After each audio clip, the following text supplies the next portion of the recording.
Hi everyone, welcome back to Photomode Unplugged. I'm Rúben, this is Mick, and we are your hosts. Today we are just going to skip what we have been doing, the weeks No. and whatever. We're not. We are only I talking have one about... question on it. Okay. I want to know what you've been doing because you clearly haven't been promoting the Photomode Unplugged episodes because our viewer numbers were down last week. What have you been up to while I was away? While you were on your trip, I also were on a trip to Comic-Con. So, Excuses. yeah, it's 100% an excuse. So yeah. Yeah. But we should have enough viewers now that they should also publicize our episodes. That's a good point. Yeah. What? Yeah. Audience, what are you doing? Do you Help us think out. they deserve the giveaway that we are preparing for them? Oh well. Yeah. First warning. Yeah. So- if we see those numbers again, pull the plug. If we don't get to 100 views on this episode, we are cutting off the giveaway. It's stopping. Yeah. Okay, so we are only talking about you. This will be like a snap episode with me asking you questions about the Red Bull capture point. I think that's the easiest way. A little bit about the VP awards at the end. We'll see how much time we've got, I guess. Yeah. Let's go. Yeah. Shall I turn my hat around now? Because you've enjoyed it the first time, but you've already seen it. There you go. I hate you. This episode will be filled with I hate you moments. Good. So from this moment on, I just want everyone to know that I hate Mick. And yeah, let's go. How was the trip? First of all, wait, let's go back in time. Okay, let's go back to last year. For those of you that didn't view Snap, the episode that you were on, how did you get in contact with Red Bull in the Capture Point first year? For the first year, yeah. So it was they were obviously looking for partners who were involved in the virtual photography scene. So they went to PlayStation, who was their partner still is their partner for Capture Point, and asked for recommendations. And so it came. PlayStation UK asked me if they would mind, passing on my details to a partner. I didn't know who it was at the time. And so did Santa Monica. And I think it was possibly Sucker Punch who, they didn't ask me, but they passed it on as well, which I found out from the Red Bull side at the end. But yeah, I got recommended by the PlayStation UK and the studios, which was great, So that bit was just like for them to, they kind of wanted the content really. So I wrote the editorial piece for their website. And then this year they just came back and said, literally, it was like, seeing as you were such a great partner, just saying, we want to do more this year. So we did more, quite a lot more, actually. Yeah. It was. I think it was the biggest jump from like the first edition to the second edition of a thing in the VP scene that I've ever seen. Yes. I mean, and that's not even half of what it could have been. Yeah. Like, so it went from US only up to 8 countries. Initially, it was 34. Like the initial list was 34 countries. I'm not even mad that Portugal. At first, I was a bit disappointed, but I'm never mad because it's 8 times bigger in theory. Yeah. In terms of like countries that can enter, is 8 times bigger. If this goes on next year, it's going to be a whole thing. Even if it's only 2 more next year, it will be really cool. If it happens again next year. Well, so this is the question. It is a very good question, and this hat's really warm actually. It's cold here, and I was just telling you before, it's been -7 today, and you've never experienced minus until you went to Amsterdam. So I'm going to put the hat on, but it is a bit too... I might have to swap it shortly.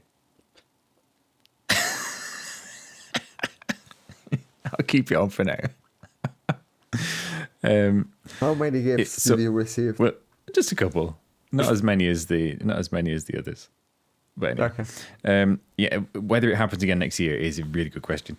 Red Bull's works on different timescales to everyone else almost, but certainly a different timescale to what we would think of. So next year isn't arranged this like now. They don't finish one and go, right, let's arrange the next one. It needs to be already be Ongoing. underway. Yeah.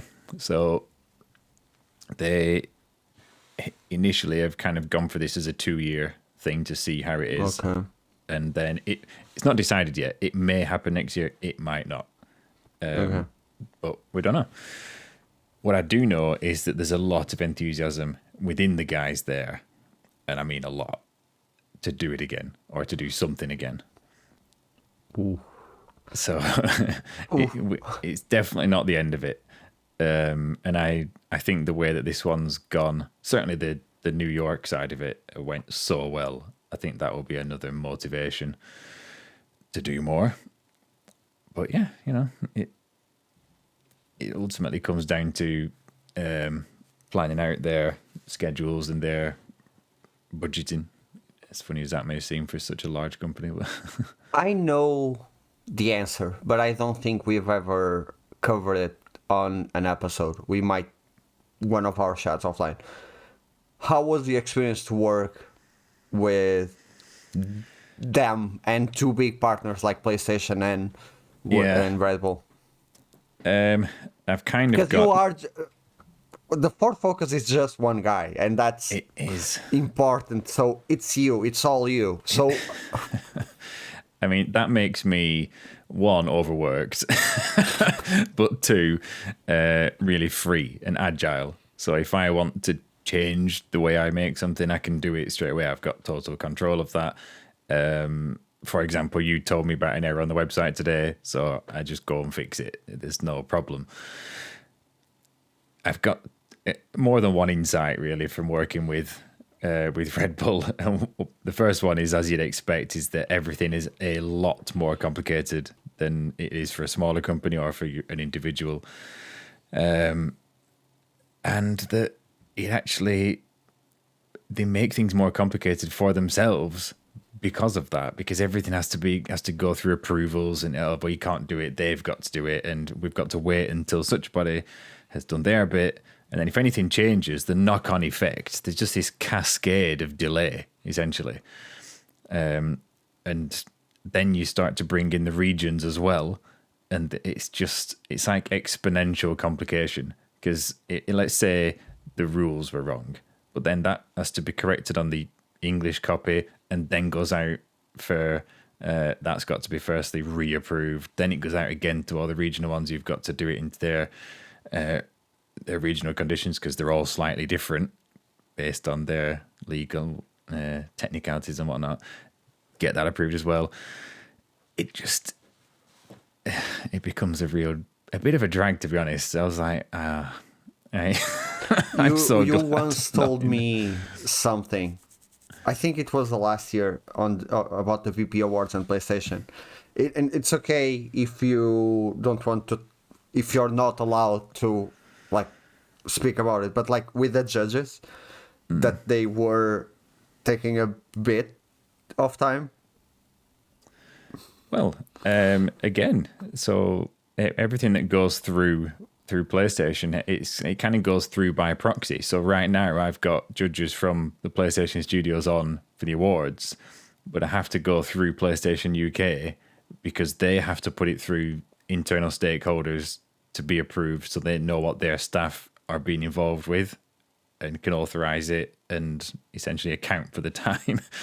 So while it would be a lot, like miles easier to just simply straight to them and say, hey, this is the job, I get told off if I do that. So inevitably it takes longer. Even with someone like Colin, that you have a a friendly relationship with. You have to go through them. That's so... Yeah, well, I messaged Colin today to say, hey, thanks for doing the thing we're not allowed to talk about. So, Okay. no, we won't talk about it, but thanks for doing it when you're going to do it. But that's what happened last year. You know, I was already in contact with Colin or with Anna from Gorilla, and the conversation just comes up, and then obviously that gets back reverse, and I get it back from PlayStation saying, please don't get in touch directly because it makes it complicated. It's fine, I get it, but it makes it more a more difficult process. That's all, and that's even worse when you've got two of those companies, because one of them's got massive structure, lots of different regions. They approve something, it's got to go back to the other lot to approve it. Things like the game getting removed, like Forspoken was meant to be in there, and then you can't just add any old game because they've got to get approval. Whereas, we just leave it open, let any game go in, just fine. But because they're a big company using those games in branding, they've got to sort of license the content. So they can't just go, we'll just stick in The Last of Us. Sony didn't want them to put in The Last of Us. I don't know the reasons behind that, but it was said, no, we're not going to include that. But then it becomes too late to even change the key art because you've got so much lead time. So weird. Because The Last of Us released that, like, part one release before. It was perfect timing, but it did. I don't know why. Don't know. But it's the way it is. So, about your role in this year Red Bull Capture Point, did you like select the judge panel of like who's going? Because I want to know why I'm not in there. Oh well, I know. Because I selected the. Actually, no. I might be one of the only people that knows why he's not there. Okay. Well, so before that, I worked with them on the categories, which ended up strange because, again, you've got all of this Red Bull wants. So the guy who's mainly running it is Justin. So people who were in the contest started getting contacted by Justin Hosek, and they didn't know who it was. But he runs an independent business, and he's actually a contractor to Red Bull. So he sort of handles all of Catch Point with lots of other teams, obviously. But yeah, it was. He was told by Red Bull, we wanted narrative this year. We want this overarching story. So there was 3 of us worked on producing these categories for each week that would have some sort of story. Then in the end, we did all that. They had a description, and they went, "Oh yeah, but it doesn't say like what type of shots it should be. It should be portraits and landscapes and things." I was like, "No, don't do that. Just leave your portraits on one of your games is a car game. Just stop specifying." But that's the it goes to some other remote group within Red Bull, and they've got a particular idea, and you end up with, this is the problem with the big companies, you get a lot of mixed up ideas, and it's not as clean an execution. So we spent a long time on the categories to suit what they wanted, and then they kind of almost didn't use them. It's a bit peculiar. Then the other part of it was putting together the judging panel. So I got given the title of lead judge or head judge, whichever it was. And they basically just wanted consultation on who would be good for judging.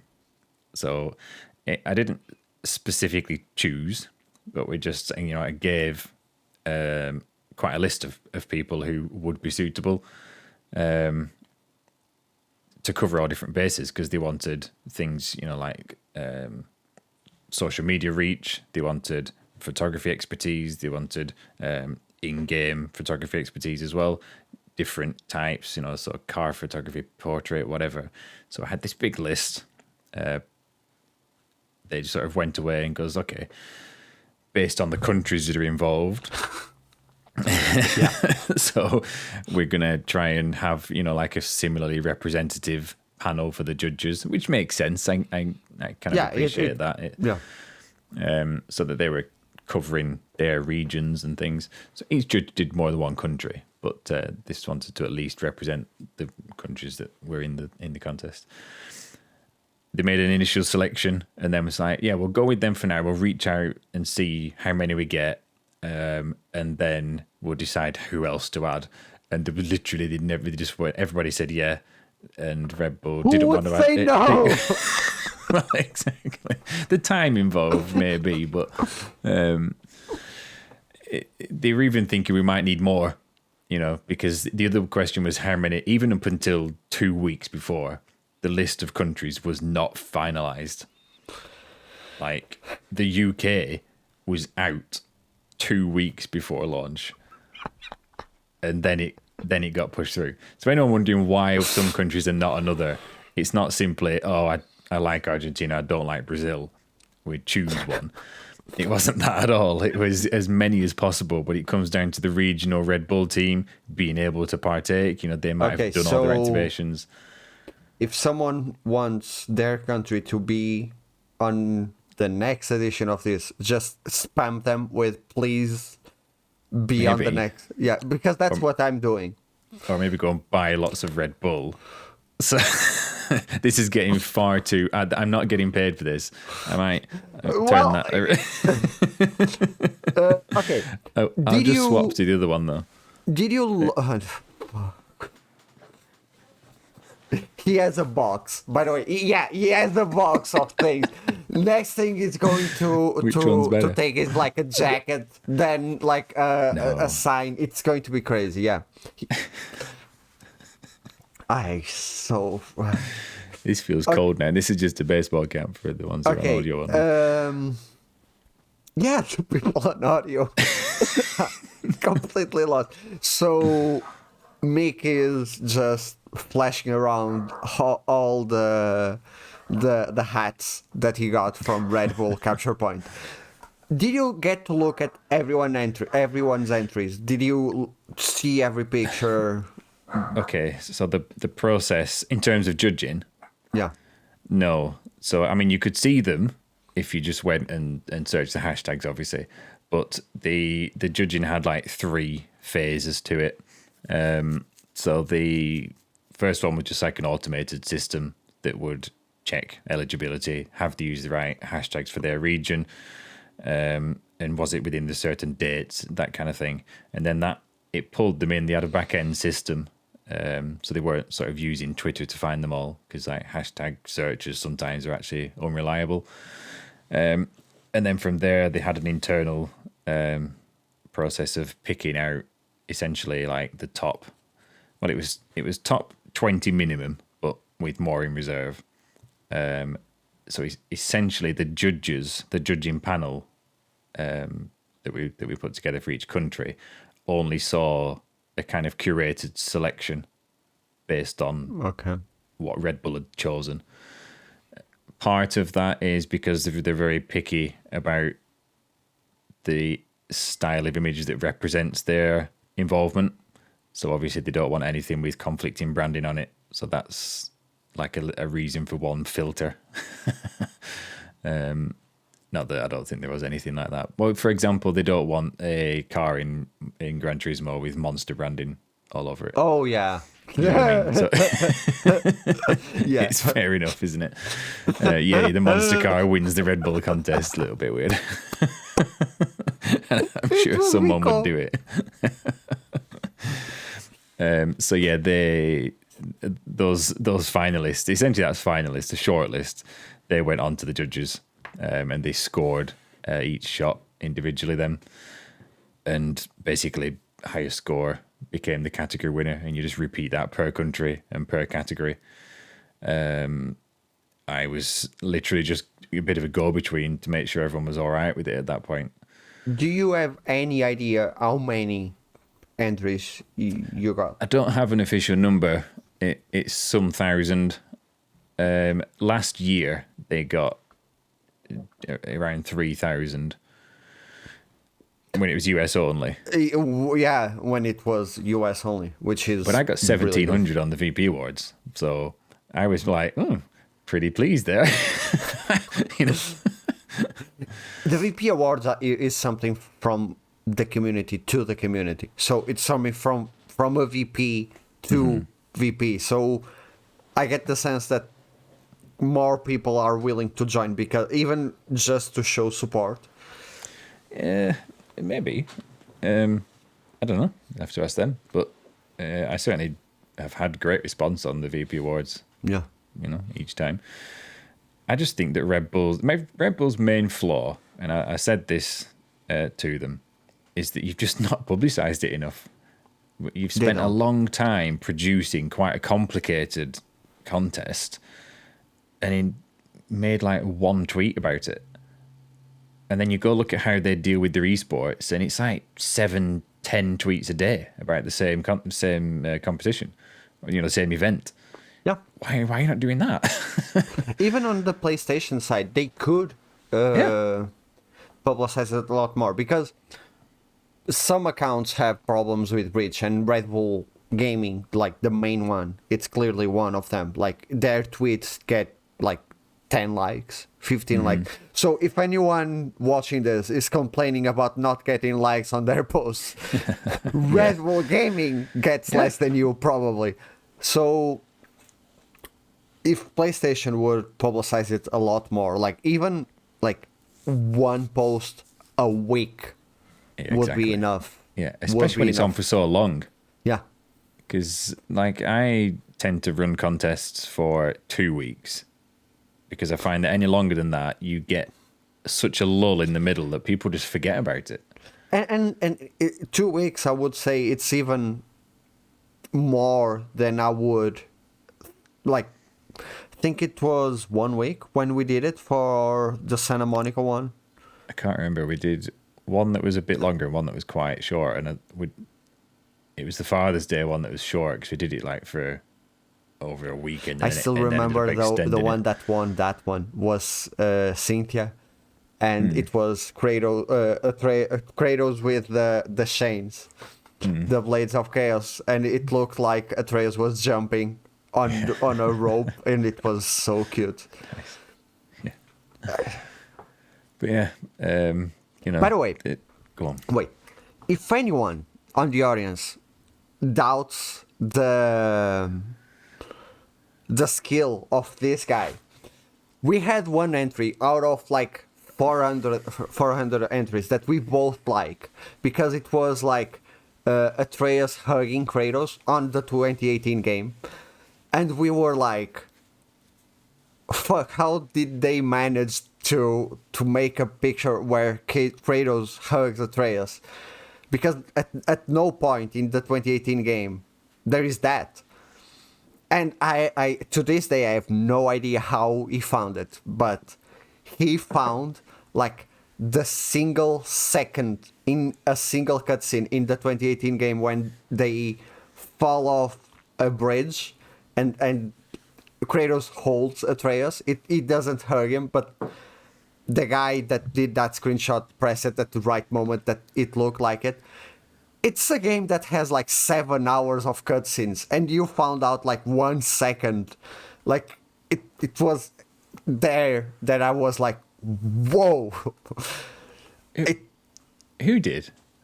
You I found did? it. Yeah, you found that single I don't second. even remember that shot. Yeah, I remember But that's that. just a cutscene shots. That must have been pre-photo mode. No, They don't no, do cutscene it was shots because during. you can't use the camera. Yeah, but like it even when the photo mode is on during a cutscene, you can like pause it, do filters, yeah, but I don't whatever. do it because you can't move the camera. I don't remember that. I'll have to have a look for it. But, it was okay. like our like. I'm not taking any credit for that because I don't. I think it was the Father's Day. We were considering that shot as a winner because we couldn't find. Oh, I see what you mean. So I was thinking you meant I took that shot. I don't remember doing that. No, so you mean, not you. Oh, so I One identified it. Okay, Yeah. I get what you mean. Right, yeah. Yeah, I know what you mean. It's when they jump off the tree, isn't it? No, when the bridge falls, like right after before you I meet see. Rock. Yeah, okay. Yeah. And we were like, how did this guy manage to get a shot of Kratos hugging Atreus? And it was like 45 minutes of us considering that shot as like one of the finalists or whatever. We were like freaking out. And to this day, I have no idea how you found that specific like second in a 7-hour game that has 7 hours of cutscenes. I have a very visual memory. Like, if I remember, if I see a picture, I know if I've seen it before or not. I completely forget names, conversations, and things like that. I know. I know that. It's just the way it is. Okay, getting back to Red Bull. Something that we should have been focusing since the start, but I wanted to give like context to our viewers, listeners, our audience. How was New York? Okay, New York. So the New York trip, for anyone not aware, was basically the grand prize for the best in show winners. So the category winners from each country, one of those was picked as the best in show for that country, and all invited over to New York. Lots of stuff going on. It was at the worst possible time for me because it's come right before the VP Awards. It's just general busyness with work. God knows what. I mean, the Ragnarok review I still haven't done. It was a bad time, but I just had a feeling. Copy and paste. No, it's not. That's. No. By the way, the more that I play off that game, the more bad surprises I get from the photo mode. Okay, it's just it's limitations, but the content's great. But anyway, I knew it was going to be special. I knew it was something I shouldn't miss. But honestly, it was way better. And even though I knew what was going to happen, I knew what we'd arranged for the people who were coming. It was so much better than I even imagined. Honest to God, it's one of the best trips I've ever been on anywhere. And absolutely the best trip I've ever been on as a work context. Again, audio only. Rúben's just left the room. Okay. It was unbelievable. It was so good on so many levels. Like, I can't even fully process what was good about it, because you're right, top level stuff. You go, what was there? Things I like, right? Gaming, check. First day on arrival, straight next door to the hotel we're into, called the OS NYC, a gaming bar. It's full of gaming PCs. And this is where we go to meet Red Bull. That's the arrival point. I like photography. Check. We did lots of photography. We went to the International Centre of Photography, which is a pretty exclusive venue in itself, in what's one of the greatest photography locations on the planet, if you're any interested in street and people. I like Formula One. There was a Formula One car there. I like new locations. Great. Never been to New York before. Obviously, virtual photography. Meeting people with the same interest. We got to meet all of the other virtual photographers, the prize winners there. And got to meet more people from Red Bull and PlayStation. And then the amount of conversations and things that have happened, I'm still remembering stuff and going, oh, honestly, it was incredible. It was so good. It's better than I can explain. Oh, that part will be in the teaser.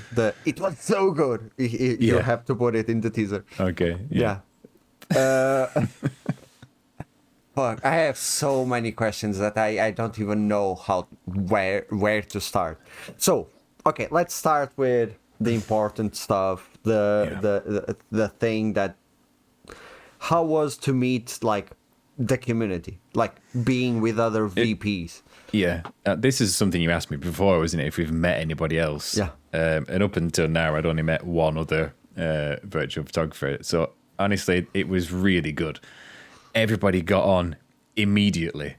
Actually, they'd met up before I got there because people arriving at different times. So they're already sort of bonding, you know. But everything that we did together, whether it was just meeting in the lobby or going out for dinner, the photography trips and everything. Everybody was on the same wavelength. It's that common interest. We're all there with the same, two interests really, gaming and photography, and obviously game photography.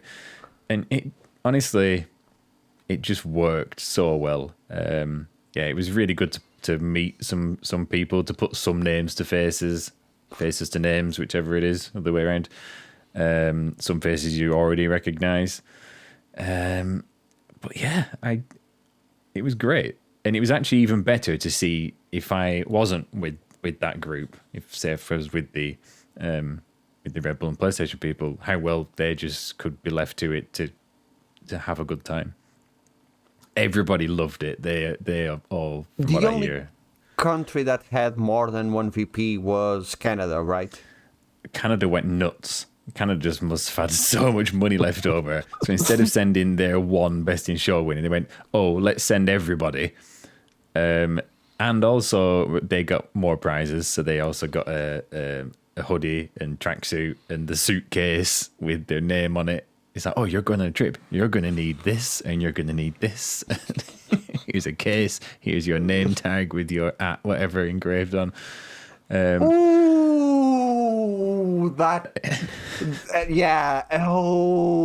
case. I want that case. Yeah, very cool. They even sent someone. Go ahead. Yeah. And so they even sent someone, just Red Bull. So he's called at Drive Through, I think is his handle. And they just said he does like car liveries and stuff for him. And they went, do you want to go along to this? Wasn't even part of the contest. Yeah, okay. Ooh, me? We definitely will. No, so what I wanted to know is, did that bring a barrier that there was like the Canada group and the rest, or everyone got along? No, not a chance. Not at all. That's so cool to know. Yeah.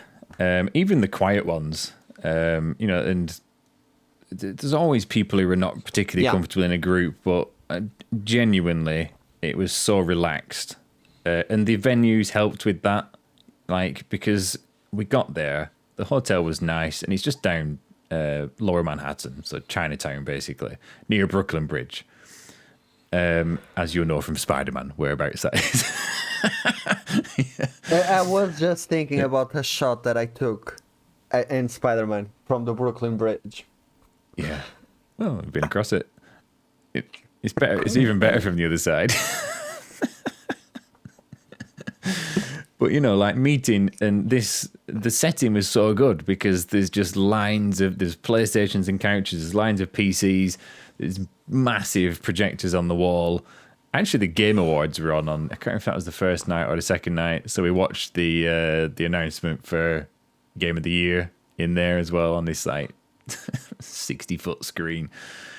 It just put everyone at ease because I was alone in my room drinking tea, seeing Elden Ring winning the award and going like, okay, I'm going to sleep now. Yeah. No reaction in the room. Yeah.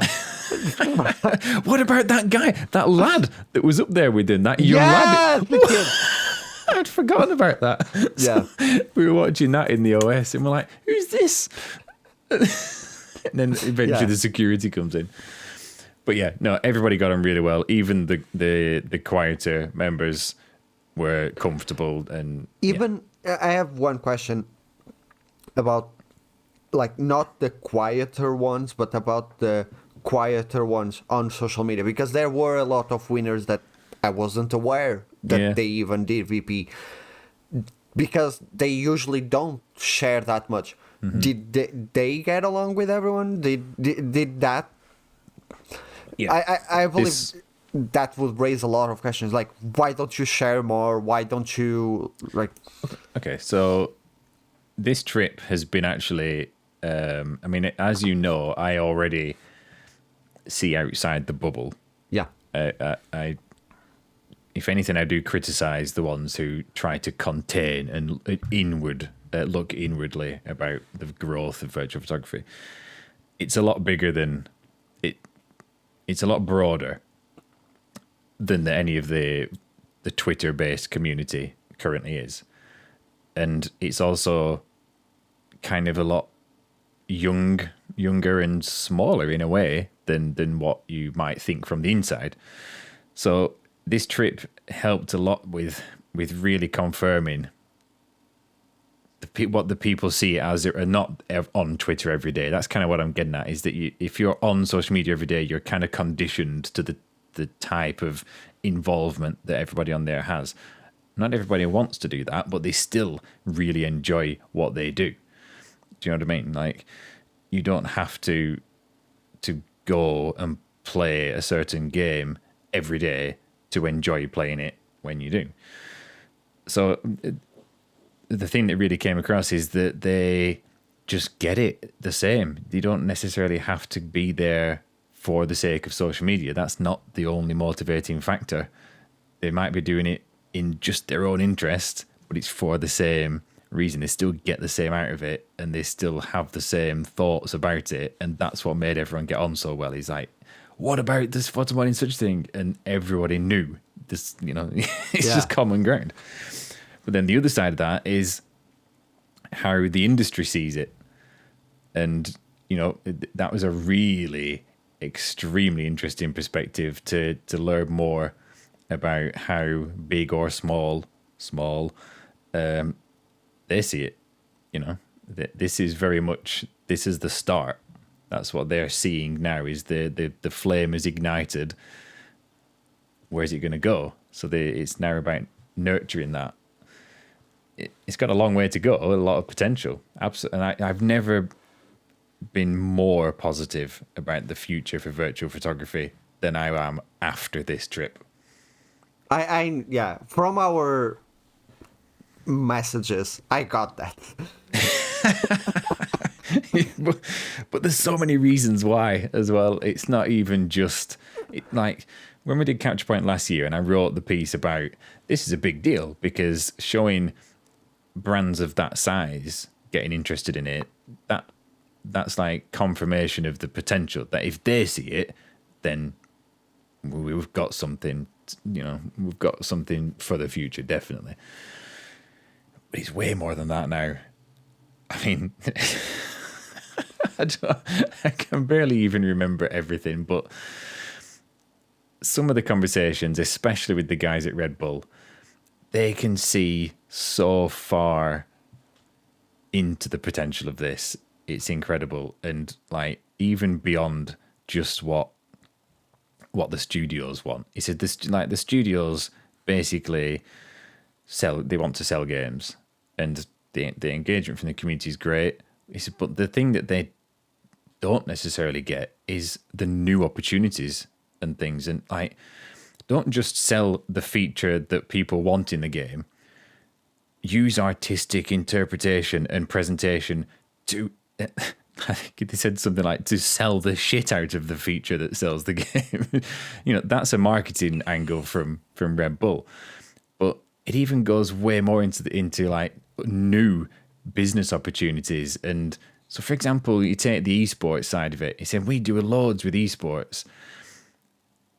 All you get photography-wise is photography of the event, like the real people, and screenshots of the gameplay, like as the normal game is, or a replay camera, or whatever. Yeah, the replay camera. Like, we had a guest on the Game Photographers. I can't remember his name, but he was a professional esports photographer, and what he would do, other than like what you said of the event, like photographing the athletes, photographing the audience, whatever, the building, he would like replay, do the replay mode of Overwatch, and actually catch the moments, like that character shooting a gun.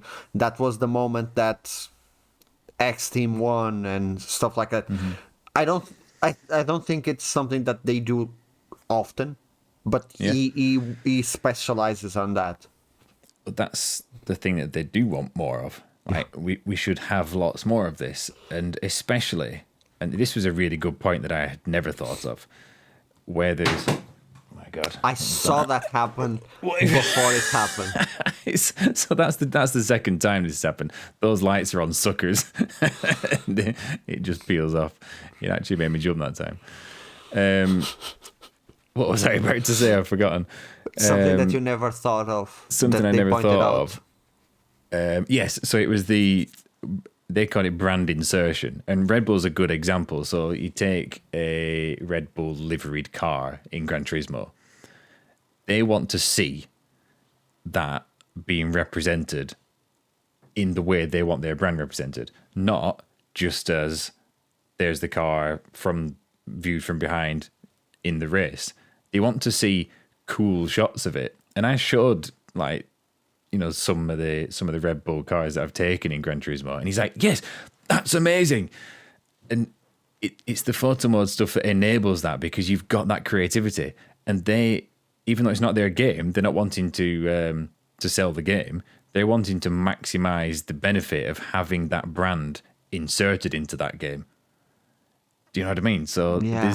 there's more levels of interest all of a sudden as to why Is those. everything that's represented in Gran Turismo licensed by the brand? So, Yeah. because there is a lot of anime in cars. So that's not, because you've got an open livery editor, so people can put whatever they want in a livery. My car, at one point I had my car filled with Nintendo characters like Pokemon, Mario, whatever.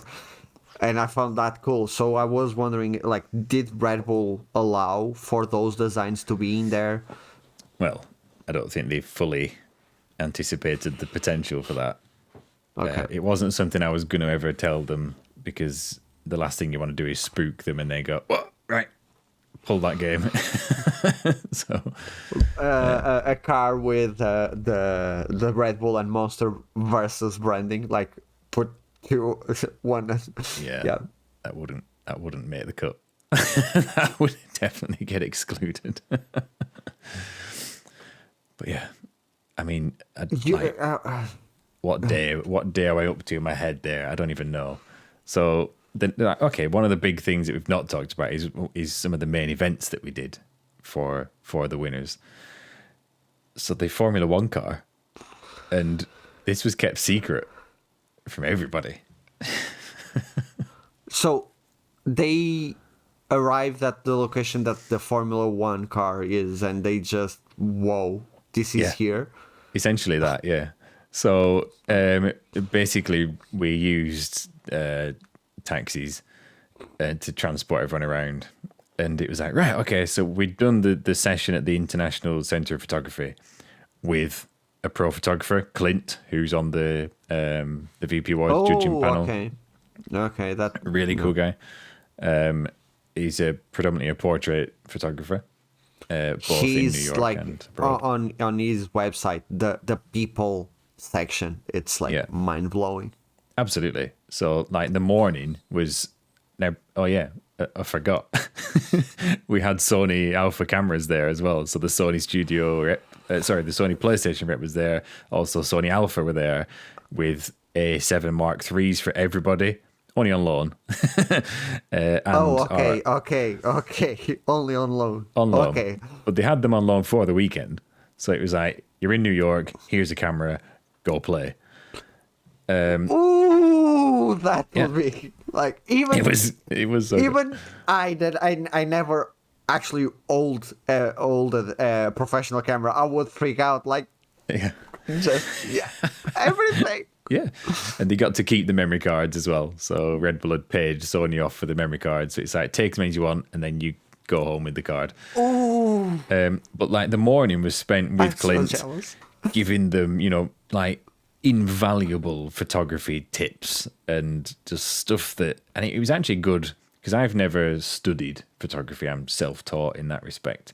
So to hear again confirmation of the things you kind of think you know from a trained professional, you're like, yep, so I thought so, But I'm that good. But you know what I mean? Just like confirmation of the techniques and the reasons behind doing things. A lot when speaking to you, when you say something about like photography, and I'm like, Yeah. I use that on photo mode. So so I get what you're saying. Completely get what you're saying. So this was the only part of the weekend that I wasn't sure if everyone would be like thrilled by, because it was almost like a bit teaching. I just thought it might get a little bit high over the head. I mean, not saying that they didn't understand it, but just you're going, come on, let me out of this classroom almost. Yeah. But I think even from that, everyone really got a lot out of it. And then to take that away and to go out with the cameras. So we literally went out, right, everybody get your cameras and go to sign them out. And we're going to take you over to another part of town. That's all they got told.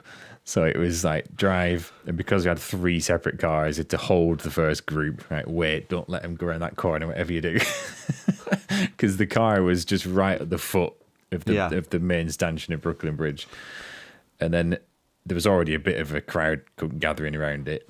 Security cordoned off, and then we came. They arrived. And they opened up the barriers. Come through. We had wristbands on, so anyone else trying to get in, and the security like on them. Oh, no wristband, get out! So we had this VIP zone around the car that we could go right up to it. You weren't allowed in it. You weren't even allowed to touch it, actually. But yeah, and the sun was out. It was like a glorious setting. It was perfect. It was so good. I love F1 as well, so I have seen him up close before at Formula Student and things, so it wasn't a totally new experience. But it's this year's World Championship winning car. It was the RB18 as well. So yeah, and that came about because while we were doing the consultation and stuff about the event, Red Bull said, we want something that's a little bit more Red Bull, a little bit more exciting. You know, have we got any ideas? So they're like, well, another one they had was we could get a Spider-Man costume and like someone in cosplay and go to the top of a building and we'll do some Spider-Man shots. But they weren't allowed to do Spider-Man because it's not part of the licensing. And Marvel's obviously an added complication there as well. So then they're like, well, I don't know, maybe we could like do some abseiling down a building or get a helicopter or something like that. And I just went, well, have you not got a car? You know, like Red Bull, Formula One, go, you know, pretty well known together. And they just, actually, yeah. Yeah, there's one in Vegas at the minute, and then I think it's going, I can't remember where to next. Yeah, let's see what we can do. And then like each week, any update, have you got a car yet? And he said, yeah, I think we're pretty much 90% on it now. We just need to find a location. I said, well, Gran Turismo's got, New York in the Scapes modes. So let me see where we can get. And there's a place called Dumbo, which is a street that looks onto the bottom of Brooklyn Bridge. It's like quite a famous photo spot, and that's in there. But it would have cost $75,000 to $100,000 for 3 hours to shut the street. So, yeah. Even Red Bull pulled the nose up at that one. Yeah. Jesus. So that's just, I mean, that's because it's a public street. Yeah. So what it did end up doing was next to the bridge. I took a shot on the other side of the bridge. We can't get that one, but it's private land on the other side. And they just sorted it. They just, got it. It's private land. We will pay it off. Yeah. Well, it's got a carousel on it, and I didn't actually realise that exact spot is in Scapes, but facing the other way.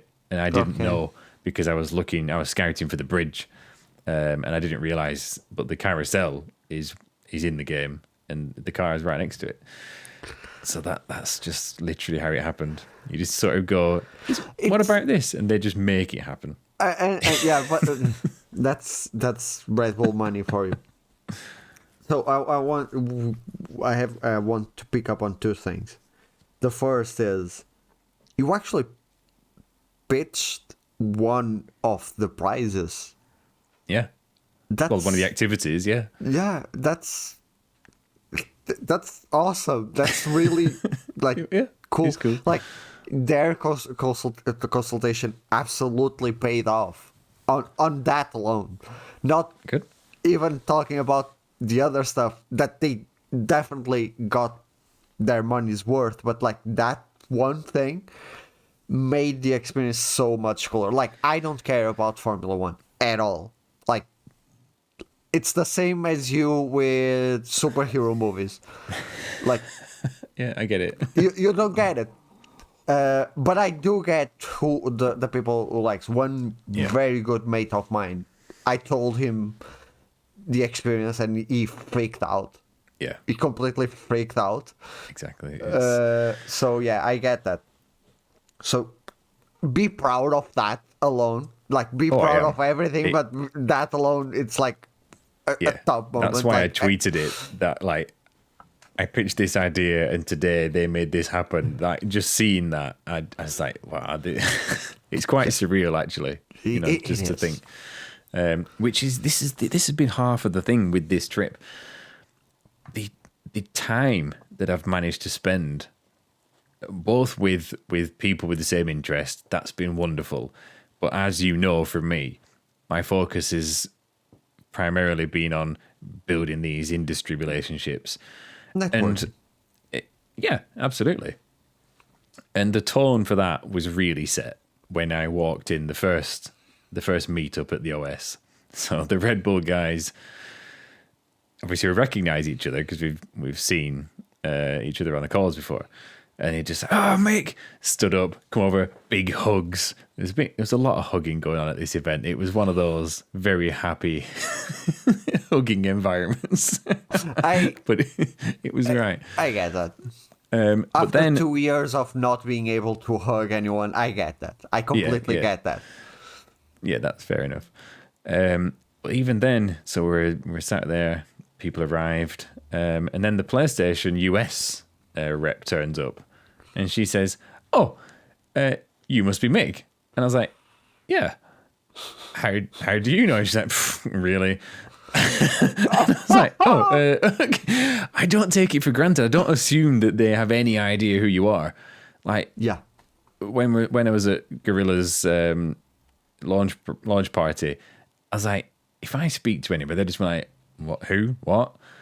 I just assume that they have never heard of you. So to not only say, "Oh, I'm such a buddy," and she knew, to recognize me, and I've never had a call or anything. Obviously, she's in the picture elsewhere. I must have.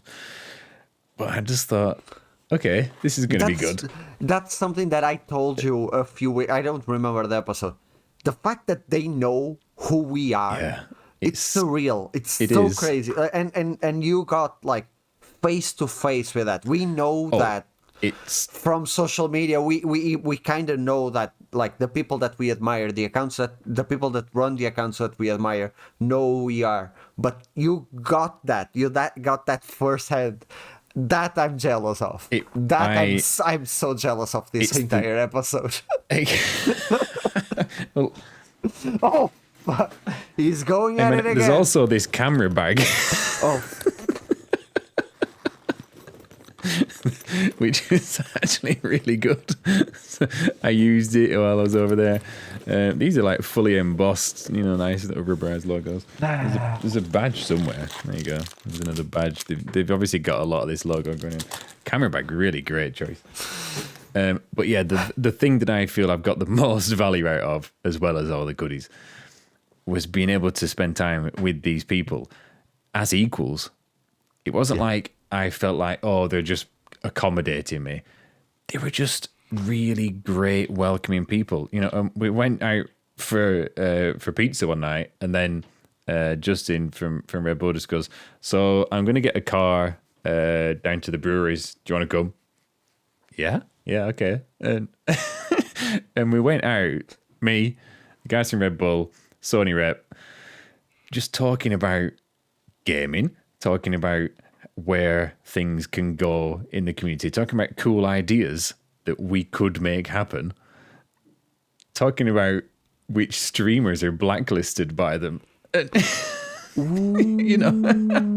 Just the level of insights I can't even convey. I can't even remember all of the stuff, but it's just been, I'm pretty forward thinking with all this kind of thing anyway, but it was even eye opening, I think, to me.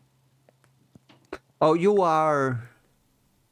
I don't want to say a pessimist, but you always over prepare for the worst. Oh yeah, that's true. So by doing that, you automatically like have a mindset that it might not have a future. Because, and to be fair, you had some quote unquote bad experience with some projects that you launched, like the VP hour, the archive hour, the newsletter. I know you still do it, but you are not quite happy with how it is right now. So I get that. I'm super happy that you got to meet these people, and that you got to see outside of the bubble, even if you do it quite often, more than others, because it lit up a fire in you. I can feel it, even from messages. I can feel that stupendous motivation that you have right now. I mean, I don't want to just be here kind of boasting about it. I am a little bit because you deserve it. Boast away.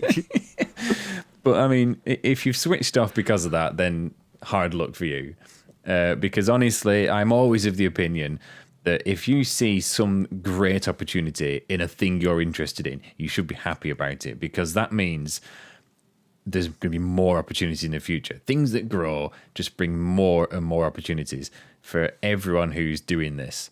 And it wasn't just that I was talking to people who were like cynically going, yeah, we could take advantage of this and leverage it for whatever. They were genuinely excited and interested at the possibilities. And to hear some of the directions that they want to take, and they've thought about the same sort of things, but at a more industry-focused level. So, for example, the licensing issue. What's the deal with the ownership of shots? Red Bull outright asked it. How does this work? I think the conversation came about because of their, like I said earlier, licensing a game to use in their branding. I said, well, the one way around it is to not use games in your branding. Just brand the contest. And then they started talking about, the possibility of selling printed artwork in albums and that kind of thing. So obviously we got onto the whole copyright issue. Yeah. Yes, the photographer owns the copyright, but the studio's still on the IP.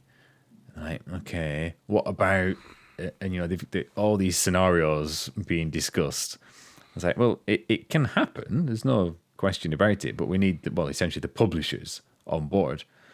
I said, and if you talk to any, they're kind of a bit non-committal. Nobody wants to be the one that says, we'll do the deal, or certainly nobody wants to be the one who says, we're going to put a stop to that, because that's bad. The backlash, yeah. Exactly. And totally the American interpretation of it, they just went, the lawsuit hasn't happened yet. And that is their way, isn't it? But essentially what I took away from it was that they are also interested in finding the solution to that.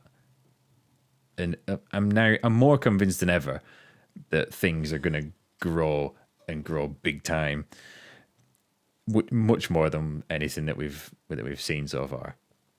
Because there's people like this who are going to make it happen, because they've got what we need to make it happen. I have one last question. After talking with them, is VP or cosplay bigger right now? That was undecided. I think I raised that. You raised that question there? No, actually, it was at the first dinner, and it was with the other virtual photographers. And it was a split decision. Some people's it was more this. It's more established. Cosplay is more established. It's not sure. I'm so happy that this was discussed. I should have been there. I should have been there. Oh, you would have loved it. Fuck. More than you can possibly imagine. We've not even talked about the gallery event yet. Oh yeah. So this And was we are in the hour already. It's just so going to like, have to be more than an hour. Yeah. So it was a really nice gallery space that they had all kitted out. I especially for love this. the layout, like the shots that you took. I got a sense of like, not the layout, the design of things. Yeah. I love how they placed everything. Like Yeah. the shots really shine. They looked amazing. So there's someone called Elena who worked on that, and she did all the gallery design. She'd worked on the categories as well.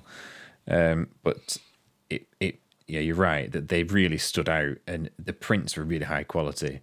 It's so good to see virtual photography in physical form off a screen that's just this big, and it looked so rich. Every shot looked great on the wall.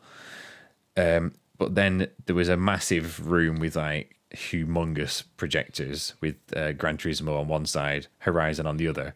So then the photographers kind of gravitated to that. There was couches, so they just started chilling out and playing the games together, taking some shots. You know, they were like comparing techniques and taking the shots together at the same time. And it was, you almost felt a little bit parental just seeing and going, oh, look, they're all getting on so well. Meanwhile, I'm walking around meeting the guests because the PR agency had put together this list of guests. And honestly, the fact that they were in there doing it helped as well. This is the approach. This is the right approach. You show people the results. So they saw the art on the walls and they were like, that looks wonderful. That's a really amazing picture. How was it done? And then telling them afterwards, showing back, they understand it. Whereas if you go say, oh yeah, you can use a game and get a camera and you'll get some nice pictures from it, they don't see it. You know, people who've never encountered it before. But because they saw the results first, got it explained, and could see people doing it there and then, they're like, oh, wow.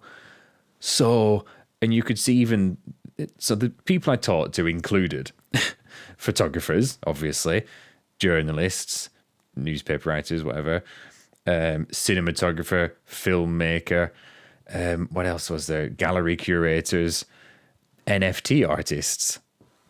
There are lots and lots of different people got invited. That I'll tell you this one story, but the NFT artist, one thing they said to me. Oh, I can. Yeah.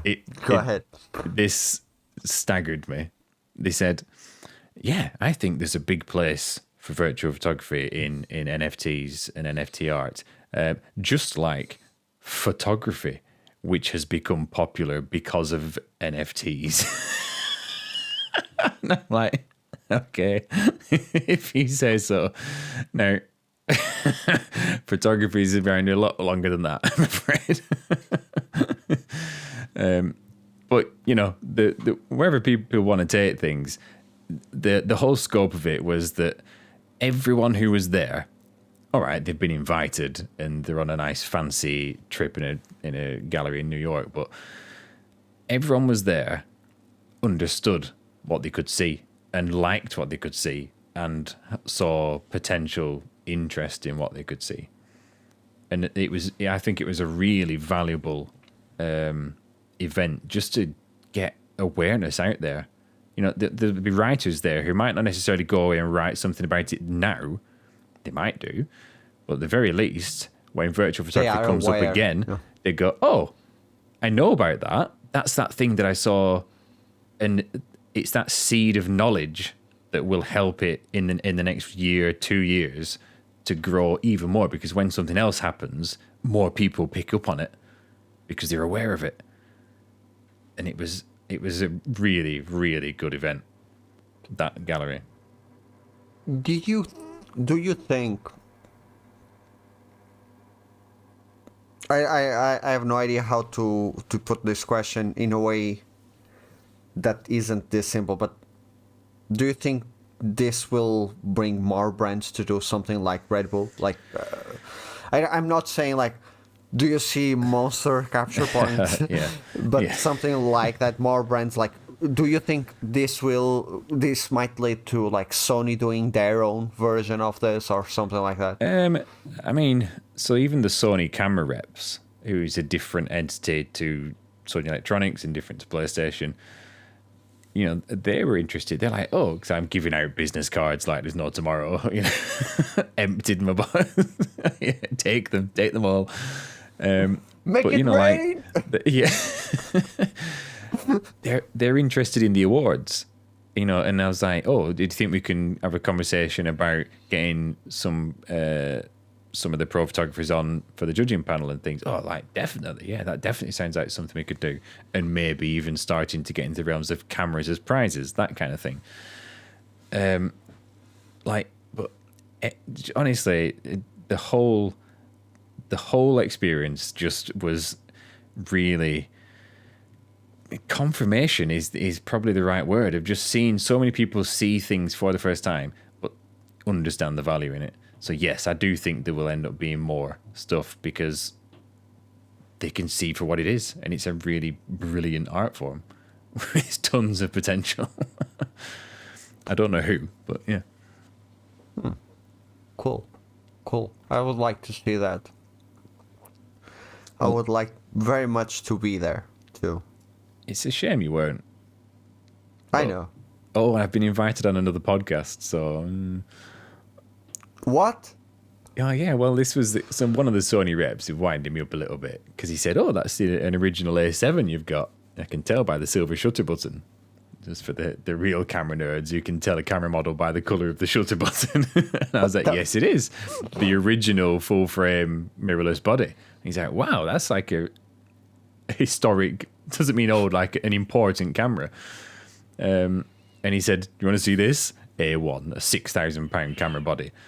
So I got to have a little play with that, which was pretty cool. And then, he just chatting, and he's like, "Oh, yeah, I've got a podcast." He says, "Oh, you shoot Sony, so you can come on it, actually. That's my only qualifier. You've got to shoot Sony.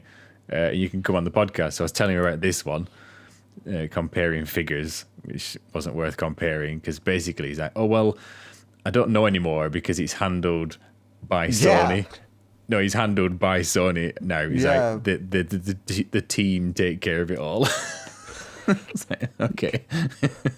But yeah, he's inviting me on. So if we do get on there, that's a really great chance to talk even more about this to a photography audience. And I think you they'll should get it promote your podcast. You should definitely promote your podcast on that podcast. You got some vested interest in that. Well, someone needs to. No. I don't have content to post. I need content. You are off and you take care of the shorts. With you off, I don't have content. I'm very good at social media. I'm not very good at creating content. So what you're admitting to here is that this is someone's super doing all the work. one-sided. Yeah, this is super one-sided. This that you just watched is the work that I put on this podcast. The rest is all Mick. Yeah, you press upload on the video.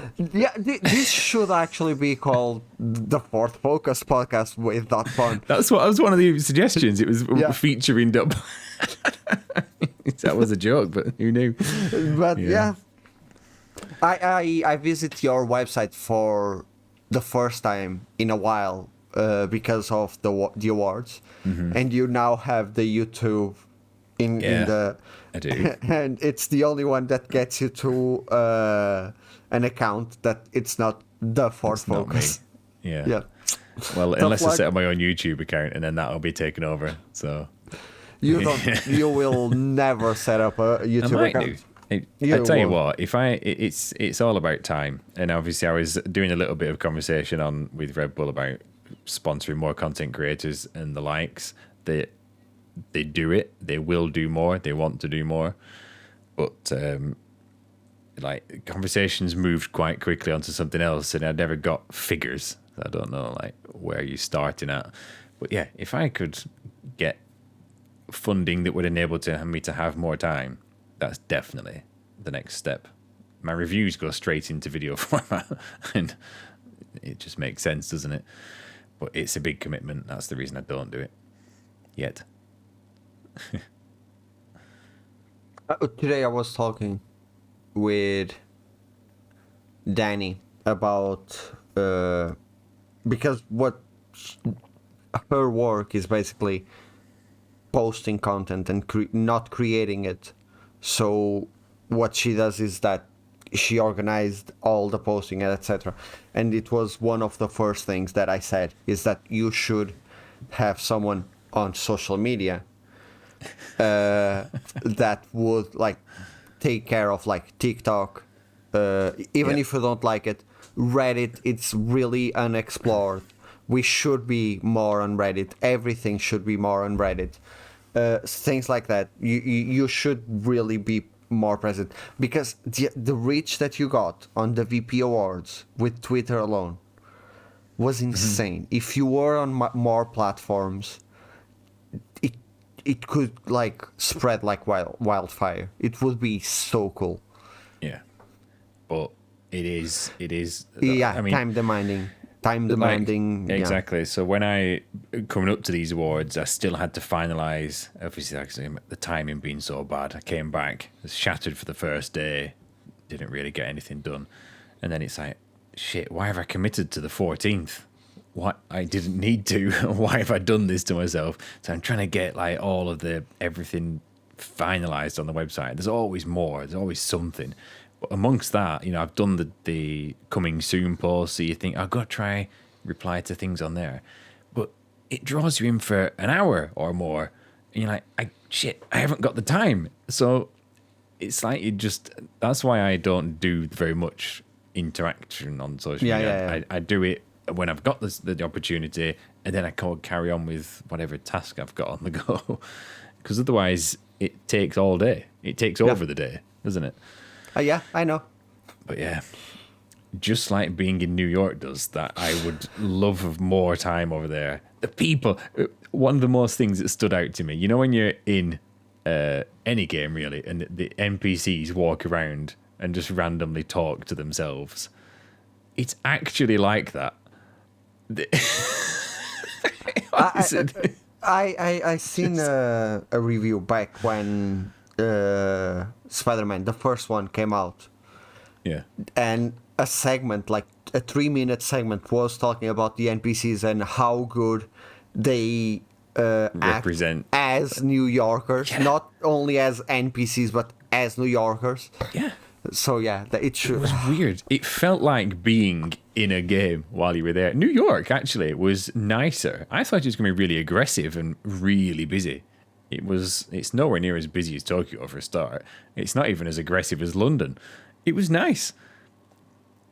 Depends where you go, I accept. And I was talking to some of the NYPD and they're like, well, don't come down here at nighttime. Harlem. Like, okay, yeah, that's fine. I got that feeling when I was in LA. Yeah. I used to play a lot of GTA 5. So when I visit LA, I knew where to drive because of that game. Yeah, the map. So, yeah. I didn't run over anyone in real life. Yep, good. In GTA 5, not so much. But the original GTA encouraged it. Do you remember you had to run over the line of the monks or whatever they were? God. You played the original one? Of course, it's the only good GTA. That's when GTA was good, when it was about the cars.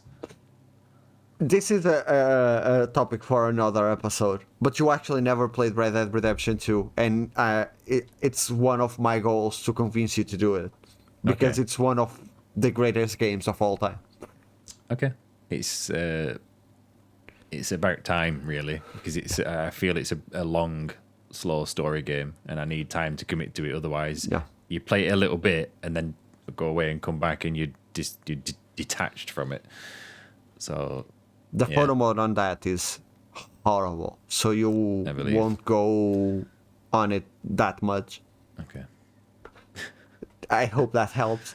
Yeah. Unless you have a PC and you mod the photo mode, then it's a great photo mode. Yeah. When it works.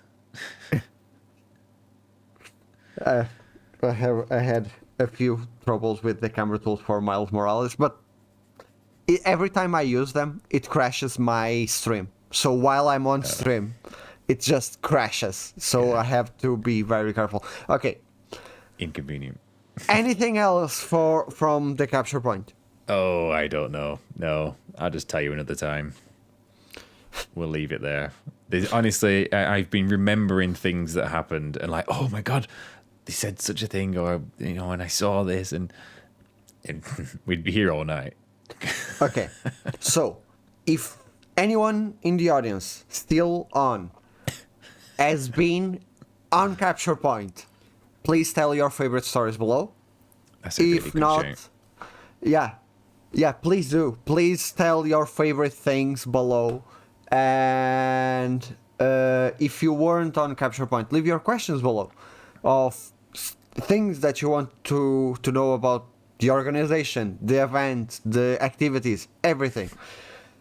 For now, this is our episode, I think. 8. Yeah. Yeah. Eight. Yeah. 8th one. It seems so long ago. So much has happened. Yeah, so the 10th episode will actually be the last episode of the year. Oh, that's like we planned it, but we didn't. We didn't. But I'm so glad we didn't skip this week then. yeah. We were But that about to. It makes next year the 60-second one, though, or something. Okay. Bye, everyone. See you next week.